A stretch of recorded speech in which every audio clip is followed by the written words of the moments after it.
उत्तर भारत में एक तरफ भीषण गर्मी पड़ रही है, वहीं दूसरी तरफ लोकसभा चुनाव की वजह से सियासी पारा भी जो है काफी हाई हो गया है। इस कड़ी में यूपी की फूलपुर लोकसभा पर चुनाव प्रचार के लिए पहुंचे इंडिया गठबंधन के नेता राहुल गांधी और अखिलेश यादव का एक अनोखा ही अंदाज देखने को मिला, मगर उनके साथ साथ संयुक्त रैली में जमकर लोगों ने भी हिस्सा लिया। कार्यकर्ता बैरिकेडिंग फांदकर स्टेज के करीब भी पहुंच गए थे। इन सबके बीच चर्चा का विषय ये बना रहा कि ये भीड़ बहुत बड़े बदलाव की ओर क्या इशारा कर रही है। इसी पर चर्चा करने के लिए हमारे साथ मौजूद है नियो मीडिया के editor in chief Neeraj Shrivastava ji. क्या लगता है जो भीड़ हमें रैली में देखने को मिली, क्या ये बहुत बड़े बदलाव की ओर इशारा जा रहा है? देखिए, आपने इस बोलते समय एक चीज़ बोली कि ये कार्यकर्ता बैरिकेड तोड़ के वापस आ गए। पहली बात, ये कार्यकर्ता नहीं है, ये आम जनता है जो आज की डेट में, मतलब आप ये मान के चलिए कि सिर्फ राहुल गांधी और अखिलेश यादव को सुनना पसंद कर रही है।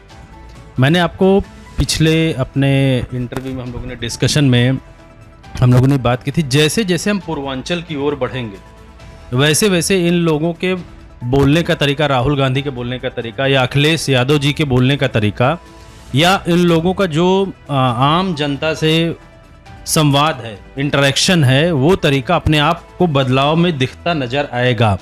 यही कारण है कि फूलपुर ये मान के चलिए ऐसी सीट है, इलाहाबाद के जस्ट बगल की सीट है। ये एक तरीके से लमसम पूर्वांचल स्टार्ट होने की स्थिति में आ जाते हैं उधर। ये अभी जौनपुर, बनारस, आपका आजमगढ़, मछली शहर, इस तरीके की सीटों पर भी नहीं पहुंचे हैं। यहाँ पे ये स्थिति है कि कार्यकर्ता हो या आम जनता हो, इस लेवल पे उठ के आ रही है कि उनको सुनना तो छोड़ दीजिए, उनसे ऐसे लगता है कि मान लो एक बार कोई हाथ मिला ले या एक बार उनसे कुछ भी टच कर ले तो वो अपने आप को बहुत गौरवान्वित महसूस कर रहे हैं आम जनता।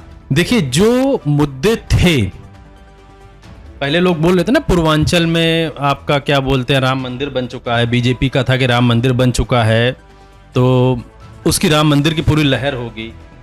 22 जनवरी को जो प्राण प्रतिष्ठान हुआ था उसकी पूरी लहर होगी।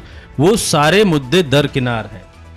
बीजेपी के चाहे अमित शाह जी जाएं, चाहे आपके मोदी जी जाएं, कोई जाएं, इस तरीके की भीड़ आपने नहीं देखी होगी कि लोग बैरिकेड तोड़ के आ जा रहे हैं। और क्यों ऐसा है, बैरिकेड तोड़ने कोई तोड़ के आना नहीं चाहता है। सबसे बड़ी बात, पीछे वाले लोग आगे वाले को देखने की कोशिश करते हैं तो धीरे धीरे धक्का देना शुरू करते हैं। यानी कि भीड़ इतनी ज्यादा थी, कुछ जगह कम पड़ जा रही थी, इसलिए लोग ऊपर आके मिलने की कोशिश कर रहे थे। और ये जो आम मुद्दे हैं आदमी के, जो आज की डेट में किसी को नौकरी चाहिए, बेरोजगारी है या महंगाई है, या जो बीजेपी ने भ्रमित कर रखा, या राहुल गांधी या कह लीजिए इंडिया गठबंधन का जो मैनिफेस्टो है वो आम आदमी तक पहुंच रहा है। सबको लग रहा है कि 1 लाख रुपए पर साल, चाहे वो महिलाओं को हो या बेरोजगार लड़कों को हो, वो बहुत बड़ी चीज है। 5 किलो अनाज पे आज की डेट में ये भारी पड़ चुका है, 1 लाख रुपए सालाना। दूसरी चीज, अखिलेश यादव जी और कांग्रेस के जो मल्लिकार्जुन खड़गे जी, उन्होंने ये बोल दिया था कि हम 10 किलो अनाज देंगे। 10 किलो अनाज की भी कोई वैल्यू नहीं है आज की डेट में पूर्वांचल में। पूर्वांचल में लोग इस बात को देखने की और समझने की कोशिश कर रहे हैं कि इंडिया गठबंधन का जो 1 लाख रुपए का जो वादा है ये कितना मजबूत है, और उसी मजबूती को मजबूत करने के लिए आम जनता आ रही है। और मैं अगर गलत नहीं हूं, अभी तक के पूरे इलेक्शन में, 24 के इलेक्शन में, किसी भी पार्टी कहीं भी जितना फूलपुर में भीड़ आई थी उतनी भीड़ किसी के लिए नहीं आई, इवन दो मोदी जी के लिए भी कहीं नहीं। जब जनसभा में दोनों नेताओं का माइक खराब हो गया था तो भाषण देना बहुत मुश्किल हो गया था। राहुल ने अखिलेश यादव का तमाम मुद्दों पर वहीं स्टेज पर इंटरव्यू लेना शुरू कर दिया था और वो वीडियो उन्होंने अपने अपने चैनल्स पे डाला भी है। अखिलेश यादव ने उस वीडियो में साफ ये कहा था कि हमारी लड़ाई सिर्फ यूपी में एक ही सीट पर है, वो कि नरेंद्र मोदी जी वाली सीट पर है। उन्होंने नाम क्या लिया, एक ही सीट क्योटो पर है। क्योटो जापान की कैपिटल है। तो इस पर राहुल गांधी बोलते हैं कि ये जापान का आप कैसे यहाँ बोल रहे हैं। तो उन्होंने बोला कि प्रधान सांसद ने सपना दिखाया था कि काशी को क्योटो बना देंगे ऐसा। अब इसको लेके भी बड़ी चर्चाएं तेज हो गई हैं, क्या लगता है? देखिए, इस समय एक चीज पूरे देश में फेमस है कि मोदी जी ने जितने भी वादे किए थे 2014 में आने से पहले और 2014 में आने के बाद, 2019 में आने से पहले, 2019 में आने के बाद वो कोई भी वादा पूरा नहीं है। ये एक क्यूटो की अगर हम बात करते हैं, ये सिर्फ बनारस की ही बात नहीं है। अगर आपको याद हो तो इन्होंने स्मार्ट सिटी का नाम लिया जी। स्मार्ट सिटी किसी भी प्रदेश में, किसी भी क्षेत्र में आपको नहीं देखने को मिलेगी पूरे इंडिया में। अगर ये पूछा जाए कि स्मार्ट सिटी का पैसा कहाँ गया, या तो आपके पास होना चाहिए या तो आपने उस पैसे को इलेक्शन में खर्च कर दिया। स्मार्ट सिटी, अगर मैं गलत नहीं हूं तो स्मार्ट सिटी का पैसा अगर पूरा नहीं हुआ तो बचा होगा कहीं ना कहीं। ऐसा तो नहीं स्मार्ट सिटी का पैसा ये आज प्रचार में अपने होर्डिंग लगाने को स्मार्ट सिटी बोल रहे हैं। बीजेपी कुछ भी बोल सकती है, होर्डिंग लगा दी, बोलो जी यही स्मार्ट सिटी है। जैसे एक किसी क्षेत्र में छतरी लटका दी गई है, उल्टी करके बोल दीजिए यही स्मार्ट सिटी। छतरी लटकाना स्मार्ट सिटी नहीं। तो उसी पे वो तंज है अखिलेश यादव जी का कि भाई एक सीट ही सिर्फ आपको जनता दे रही है, वो आपकी ही है, वो भी बड़े मजबूरी में दे रहे, चलो भाई दे ही दो, क्योंकि 80 में से 79 पर जीत का दावा वो कर ही रहे हैं। और ये सत्य है, ये सत्य है। अगर अभी आपने एक इंटरव्यू देखा होगा निर्मला सीतारमण के हस्बैंड का, जो कि इनके वित्त मंत्रालय में वित्त मंत्री हैं इनकी, और उनके हस्बैंड ये बात बोल रहे हैं कि बीजेपी हार रही है, कि माहौल नहीं है, वो हारेंगे। लेकिन ये कुछ खेल कर सकते हैं ईवीएम से, इलेक्शन कमीशन से। देखिए इससे ज्यादा बेइज्जती किसी नेता को, किसी दल को हो सकती है क्या? अगर मैं पूरे इंटरव्यू को सही से समझा हूं, गलत नहीं हूं, तो मेरे दर्शक मुझे करेक्ट करेंगे कि जीतती है तो मान के चलिए मशीनरी की वजह से जीत रही है, क्योंकि पूरे देश को पता है कि आज की डेट में मोदी जी को सुनने के लिए कोई तैयार नहीं है। अगर ये 500 रुपए दे के आम जनता को ना बुलाएं तो कोई आना भी नहीं चाहता है इनके उसमें। अखिलेश यादव और राहुल गांधी को लोग सुनना पसंद कर रहे हैं। और सबसे बड़ी चीज, हार जीत तो एक दूसरा पक्ष है, राहुल गांधी एक ऐसी राजनीति को प्रमोट करना शुरू कर दिए हैं जो कि मोदी जी को कहीं ज्यादा दरकिनार कर चुकी है। आम जनता उस राजनीति को बहुत अच्छे से पसंद कर रही है। अगर फूलपुर में आपने देखा हो तो लोग उनसे हाथ मिलाने की कोशिश कर रहे थे, तो राहुल गांधी ने हाथ मिलाया, राहुल गांधी ने सेल्फी भी ली लोगों को। और यही चीज बोलती है कि आने वाले समय का पीएम ऐसा ही होना चाहिए कि जो देश के साथ, आम जनता के साथ बैठ के खाए, उनके दुख दर्द को समझे, ना कि गंगा जी पे क्रूज पे टहल के 6 लाख 8 लाख रुपए की जैकेट पहन के और दूसरों को सिर्फ गाली दे। पूरे भाषण में अगर आप कांग्रेस के देखती होंगी तो चूंकि पक्ष में मोदी जी हैं इसलिए मोदी जी की बात कहनी पड़ती है, अदरवाइज पूरे भाषण में राहुल जी या अखिलेश यादव जी कभी भी बीजेपी की बात नहीं करते। वो अपने मैनिफेस्टो की बात करते हैं, वो गरीबी की बात करते हैं, आम जनता किस त्राहिमाम चिल्ला रही उसकी बात करते हैं, ना बेरोजगार, अग्निवीर, ये सब डिस्कशंस होते हैं। पूरी बेरोजगारी है देश में। अगर बेरोजगारी नहीं है तो मैं मोदी जी से सिर्फ इतनी बात पूछता हूं कि 86 करोड़ को आप खिला रहे हैं, किस फार्मूले से खिला रहे हैं? अगर वो बेरोजगारी नहीं है तो कोई आदमी क्यों लेगा? मजबूर है, आप मोटा अनाज देते हो तो मोटा अनाज खाना पड़ेगा। भाई किसी भी आदमी को मक्खन खाने का मन है, ब्रेड खाने का मन है, आपको अंडा खाने का मन है, तो आप तो नहीं दे रहे। अगर उनके पास पैसा होता तो खुद खाता। इसका मतलब वो मजबूर है आपको उस अनाज को खाने के लिए। तो कहीं ना कहीं बेचारे के पास पैसा नहीं तभी तो खा रहा है। अगर उसके पास सब कुछ होता तो वो क्यों खाता? बहुत सीधी सी बात है। तो राहुल गांधी और अखिलेश यादव जी का कहना सिर्फ ये है कि हम आपको वो सुविधा प्रोवाइड करेंगे जिससे आप अपने मन से खा सकें। अगर आपको खाने, पहनने, रहने की आजादी नहीं है तो इसका मतलब आप पूर्णतया गुलामी की ओर बढ़ रहे हैं, और ये एक तरीके की गुलामी ही है। अगर किसी आदमी को मजबूर किया जाए आपको यही अनाज खाना है 5 मिनट। आजकल ये खटाखट शब्द का बड़ा प्रयोग किया जा रहा है।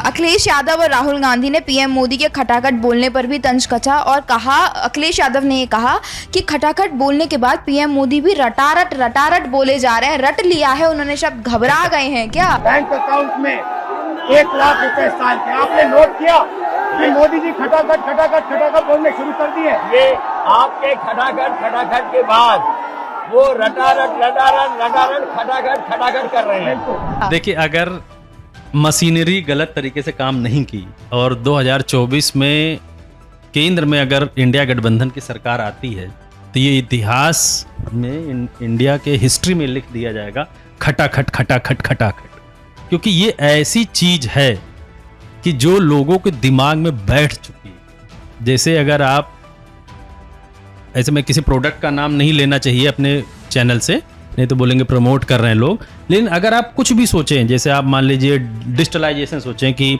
ऑनलाइन पेमेंट, तो आपको किसी ना किसी चीज़ का तुरंत दिमाग में आ जाता, अच्छा ये। अगर कोई प्रोडक्ट का नाम ले तो किसी प्रोडक्ट का ब्रांड याद आ जाता, अच्छा ये माने यही। तो वैसे ही इस इलेक्शन के लिए ये नोट करके अपने दिमाग में रखिए, अगर इंडिया गठबंधन जीतता है तो ये खटाखट एक इतिहास में एक ये स्लोगन बन चुका होगा, हमेशा ये आपके पास रहेगा खटाखट। और राहुल गांधी जी अगर इसको नहीं करते हैं इम्प्लीमेंट, तो लोग उनसे, जनता पूछेगी भैया खटाखट कहाँ गया आप। तो ये मान के चलिए कि ये खटाखट आज की डेट में हर आदमी के दिमाग में, जहन में बैठ चुका है। सबसे बड़ी बात, ये जो वर्ड है ना खटाखट, ये आम जनता से निकलता है, पर ये खटक गया है मोदी जी को। मोदी जी के लिए ये बहुत खटकने वाली बात है, ठीक है ना। ये मोदी जी के लिए दिमाग में खटक गया, इसीलिए आप इस चीज को ध्यान दीजिए। मोदी जी हर जगह इसीलिए इंटरव्यू दे रहे हैं, ये उनकी मजबूरी बन चुके। नहीं, मोदी जी कभी इंटरव्यू नहीं देते। अब मोदी जी यहाँ तक बोल रहे हैं कि हम ईद भी मनाते हैं, तो ये समझ लीजिए कहीं ना कहीं उनके दिमाग में बैठ गई है।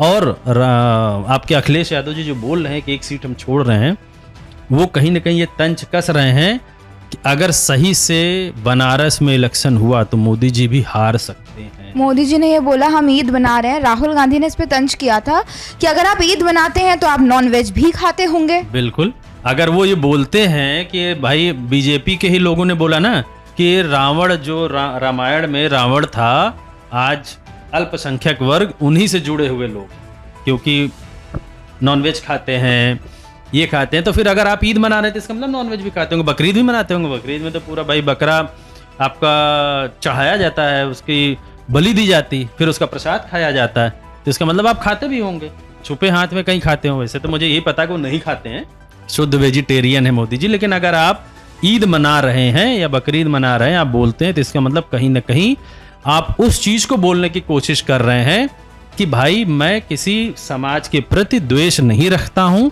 लेकिन ये सिर्फ आपका एक नेशनल चैनल पे बोलने का हुआ, लेकिन भाषणों में आप पूर्णतया द्वेष रखते हैं। अब पूरे तरीके से उनको एक साइडलाइन कर रखे हैं। अगर आप देखिए, इन्हीं के पार्टी में अल्पसंख्यक वर्ग का किसी भी बंदे को सीट नहीं दी है, किसी भी बंदे को। एकाध को अपवादवश दे दिया हो तो दे दिया हो, नहीं तो एक नकवी जी हैं और एक बिहार से आते हैं कोई बढ़िया नेता है, इन सबको साइड लाइन करके रखा है लोगों ने। वो तो बड़े मजबूरी में इन पे है कि भाई उनको भी पता है कि अगर हम छोड़ के इंडिया गठबंधन ज्वाइन करते हैं तो इन पे मशीनरी लग पड़ेगी, इस वजह से वो मजबूरी बस है। जिस दिन बीजेपी हटी, ये जितने नेता हैं अल्पसंख्यक वर्ग के बीजेपी से छोड़ के सब इंडिया गठबंधन चले जाए। 5 चरण के चुनाव लगभग हो चुके हैं। आखिरी सवाल मेरा यही होगा कि क्या बदलाव आपको नजर आए, क्योंकि हम फर्स्ट फेज से लेके 5th फेज तक हमने सब कुछ कवर किया। पहले मोदी जी किस तरह से बोल रहे थे जब पहले दूसरे चरण का चुनाव था, और आते आते आते एकदम अखिलेश यादव और राहुल गांधी की लहर जो है वो दौड़ पड़ी है। अभी क्या लग रहा है? देखिए, ऐसा है कि हार जीत तो एकदम अलग, क्योंकि अगर बड़े से बड़ा आदमी आज की डेट में बोलना शुरू कर दिया है कि हार रहे हैं, अगर जीतते हैं तो मशीनरी का योग। 5 चरण के इलेक्शन के बाद आज की डेट में ऐसा लगता है कि उत्तर प्रदेश में अगर 2.5 का आंकड़ा बीजेपी टच कर ले तो बहुत बड़ी बात है। मैं बहुत बड़ी बात बोल रहा हूँ, 20-25 सीट इनके लिए पाना मुश्किल नहीं, नामुमकिन है आज की डेट में। जिस हिसाब से राहुल गांधी और अखिलेश यादव के पास भीड़ आ रही है, ये भीड़ पहले इतनी नहीं आती थी इलेक्शन से पहले। अगर आप बिहार में जाइए तो तेजस्वी यादव के पास इतनी भीड़ आती थी, लेकिन अखिलेश यादव जी के पास और राहुल गांधी जी के पास ये भीड़ नहीं आती थी। याद कीजिए, जब इन लोगों का गठबंधन हुआ था तो मोदी जी ने एक चीज बोली थी कि फिर से यूपी में ये 2 नए लड़कों की जोड़ी आई है जो कि फ्लॉप हो चुकी है। अगर आपको याद हो कि फ्लॉप फिल्म है पहले की, लेकिन होता है ना कि जैसे याद करिए, एक मूवी आई थी अमिताभ बच्चन की थी, शोले शुरू के 4 दिन एकदम नहीं चली, तो लोगों ने बोला कि ये मूवी चल नहीं रही है, अमिताभ बच्चन को लास्ट में मार दिया गया, इसको हटा के उनको जीवित कर दिया जाए। तो अमिताभ बच्चन ने बोला नहीं, रुकिए, वेट करिए, हो सकता है चल जाए। फिर आज इतिहास बन चुका है शोले। ऐसे ही राहुल गांधी और अखिलेश यादव जी की जोड़ी शुरू में जो उन्होंने जोड़ा था उस समय नहीं चले, लेकिन आज की डेट में ये इतिहास बनने को तैयार है। और अगर मैं गलत नहीं हूं तो कम से कम 54 सीट उत्तर प्रदेश में आ रही है। और अगला इलेक्शन अगर होता है, अगर इंडिया गठबंधन जीतता है तो इलेक्शन होगा ही होगा, जैसे लोग बोल रहे हैं। अगर बीजेपी जीतती है तो इलेक्शन ही बंद कर देगी, तब कोई बात ही नहीं है। अगला इलेक्शन अगर यूपी का होगा तो जो इंडिया गठबंधन यानी कि कांग्रेस और समाजवादी पार्टी की 340 सीट प्लस आएगी उत्तर प्रदेश में। मैं ऐसा कह क्यों रहा हूं? क्योंकि मायावती ने अपने आप को खत्म कर दिया। मायावती जी ने खुद अपने आप को खत्म करने का सोच लिया, नहीं तो वो पार्टी बहुत अच्छी थी। अगर वो आज इंडिया गठबंधन में होती तो मैं गारंटी से ले रहा हूं 74 सीट इंडिया गठबंधन की कहीं नहीं गई थी उत्तर प्रदेश, 74 सीट। खैर, आप लोगों को क्या लगता है ये रैली देखने के बाद कि किसी बड़े बदलाव की हवा जो है वो चल पड़ी है? अपनी राय हमें कमेंट करके जरूर बताएं और जुड़े रहें हमारे साथ। धन्यवाद।